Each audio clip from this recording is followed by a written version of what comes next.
Bismillahirrahmanirrahim. Assalamualaikum warahmatullahi wabarakatuh. Perkenalkan, nama saya Restu Febrianti. Saya mahasiswa Stikip Subang, Prodi PGSD. Di sini saya akan memaparkan RPP saya. Seperti RPP pada umumnya, di bagian atas ini adalah identitas dari RPP. Identitasnya itu terdiri dari sekolah, kelas, tema, subtema, pembelajaran, dan lain sebagainya. Lalu selanjutnya di bagian A ini ada tujuan pembelajaran. Kemudian di bagian B ada kegiatan pembelajaran. Lalu di bagian C ini ada penilaian. Kegiatan pembelajaran itu terbagi menjadi 3, yaitu kegiatan awal, kegiatan inti, dan penutup. Di dalam kegiatan awal, ini yang pertama saya lakukan itu mengkondisikan siswa. Lalu yang kedua mengabsen, menyampaikan tujuan pembelajaran, mengungkapkan pengetahuan awal, dan yang terakhir itu memotivasi.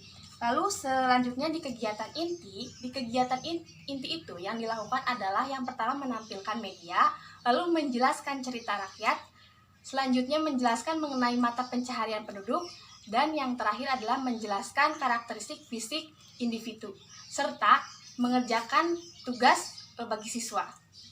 Di dalam penilaian, kebetulan saya menggunakan rubrik penilaian dengan kriteria baik, baik sekali, cukup, dan perlu bimbingan. Baik sekali itu dengan poin 4, baik dengan poin 3, cukup dengan poin 2, dan perlu bimbingan dengan poin 1. Itu berlaku untuk pengetahuan, sikap, dan juga keterampilan. Bismillahirrahmanirrahim. Assalamualaikum warahmatullahi wabarakatuh. Selamat pagi anak-anak. Apa kabarnya hari ini? Sebelum kita belajar, kita berdoa dulu ya. Berdoa dimulai. Selesai. Hari ini kita akan belajar tema 8, daerah tempat tinggalku. Tujuan pembelajaran kali ini adalah yang pertama, mengetahui tentang cerita fiksi yang ada di Bali dan menyebutkan penokohan serta amanat cerita. Yang kedua adalah mengetahui tentang jenis pekerjaan berdasarkan tempat tinggalnya. Yang ketiga adalah mengetahui karakteristik fisik individu di dalam keluarga. Nah, sebelum belajar, agar lebih semangat, kita tepuk semangat dulu ya. Tepuk semangat. Semangat. Kalian pernah ke daerah Bali? Nah, ibu belum ya ke daerah Bali, tapi ibu pernah nih menonton daerah Bali. Nah, tapi kalian itu pasti pernah mendengar kata Bali. Bali itu suatu daerah yang terkenal akan wisatanya. Bu, pernah mendengar cerita dari Bali? Tentu saja cerita rakyat, cerita fiksi ya. Kalian pernah mendengarkan cerita fiksi? Tentu saja pernah. Ibu kemarin sudah menjelaskan. Mau dengar gak cerita ibu? Mau ya? Nih, dulu kala ada sepasang suami istri. Mereka bekerja sebagai petani. Pada suatu hari, suaminya berkata kepada istrinya, "Istriku, tolong buatkan tumpeng nasi. Mungkin saja dengan kita membuatkan tumpeng nasi, nanti hasil panen kita bakal melimpah." "Baik suamiku, akan kubuatkan." Tiba lagi musim panen. Waktu musim panen tersebut, suaminya pun berkata lagi kepada istrinya, "Istriku, tolong buatkan tumpeng nasi 3 kali lipat, agar hasil panen kita lebih melimpah." "Baik suamiku, akan kubuatkan." Lalu sang istri pun membuatkan tumpeng nasi tersebut. Dibuatkan, sang suami pun begitu gembira. Pada suatu hari, dia sedang berjalan ke ladang. Di ladang, dia menemukan sebuah bongkahan batu kecil. Lalu dia berkata kepada istrinya, "Istriku, tadi aku melihat bongkahan batu kecil di ladang. Benarkah? Mungkin itu hanya batu biasa." "Ah, mana mungkin. Waktu kemarin tidak ada." "Ya, mungkin saja." "Ya sudahlah, kita hiraukan saja. Lebih baik kamu buatkan lagi tumpeng yang lebih besar agar hasil panen kita lebih melimpah." "Baik suamiku." Lalu si istri pun membuat lagi tumpeng yang lebih besar. Suatu ketika suami pun pergi ke ladang. Di ladang dia menemukan bongkahan batu yang besar, lebih besar dari yang dia lihat waktu kemarin. Ternyata bongkahan batu itu hasil dari istrinya membuat tumpeng nasi. Ketika si istrinya membuat tumpeng nasi, bongkahan batu itu semakin besar dan terjadilah sebuah catu. Nah, disitulah asal mula Bukit Catu yang berasal dari daerah Bali. Nah, dari cerita tersebut, coba siapa saja tokohnya? Ya, betul, tokohnya adalah si suami dan si istri. Coba, tokoh si suami wataknya apa? Antagonis, protagonis, atau tritagonis? Ya, betul, wataknya watak protagonis, watak yang baik. Lalu, si istri, wataknya watak apa?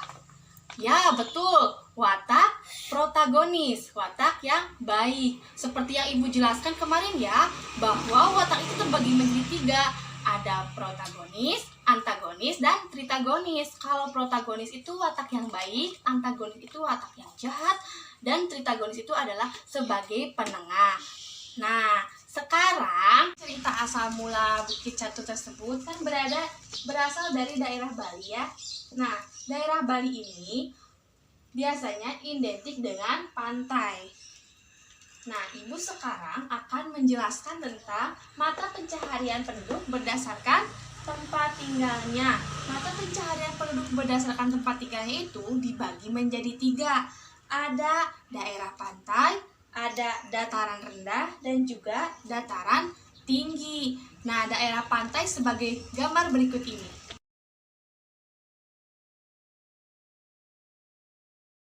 Nah, gambar tersebut merupakan daerah pantai.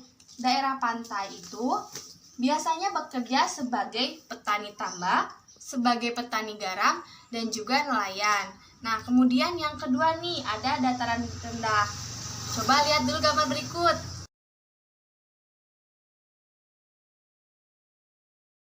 Nah, gambar tadi merupakan gambar dataran rendah. Biasanya gambar dataran rendah itu bekerja sebagai buruh, petani, dan juga peternak.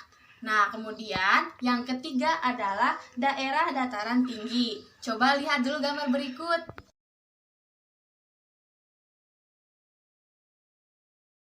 Nah, gambar tadi merupakan gambar dataran tinggi.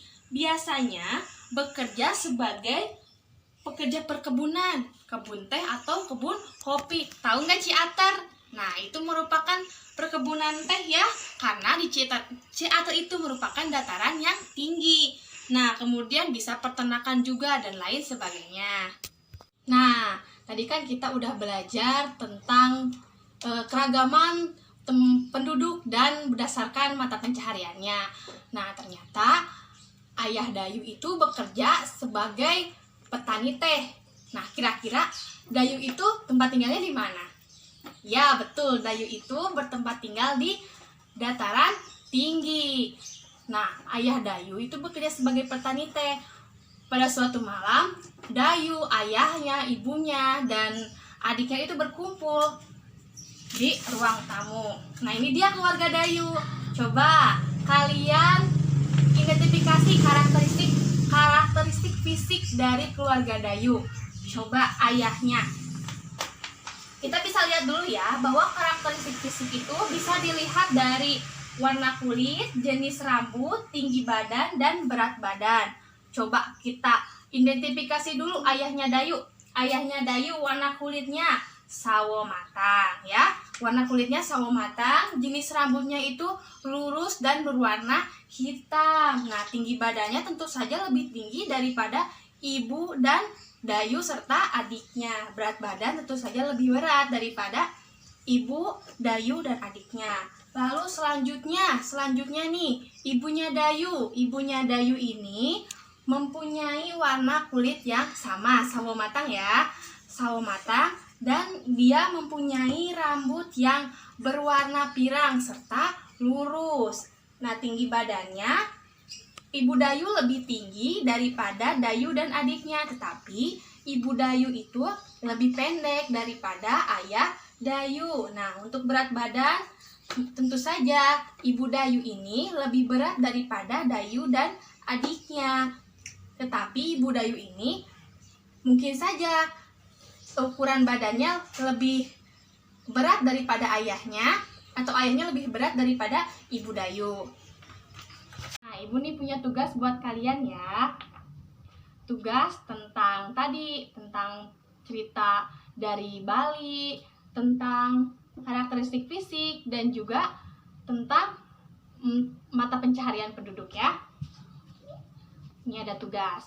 Nah, sebelum kita tutup pembelajarannya, mari kita berdoa dulu ya. Berdoa dimulai. Selesai. Terima kasih. Wassalamualaikum warahmatullahi wabarakatuh.